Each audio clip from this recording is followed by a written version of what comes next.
Daghang salamat sa imong pasensya o sa imong humok na kasing-kasing sa pagtugot, no?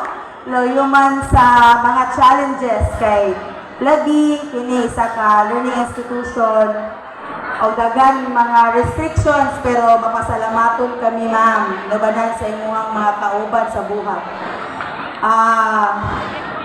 Ang konserosa mapasalamaton sa ato ang mga kauban, ato mga workers nga gapaning kamot, no, para sa kayon itong barangay.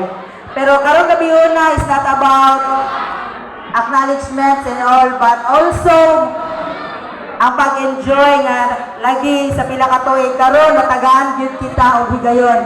Manghinaot kami nga kita malingaw o ma-promote kini og friendship og better camaraderie sa matag usa. Dili na lang na ako ma-acknowledge at tanan-tanan, no, pero sa mga pa kami mapasalamaton sa inyong suporta sa inyong presensya. Happy Fiesta, Barangay Consolacion!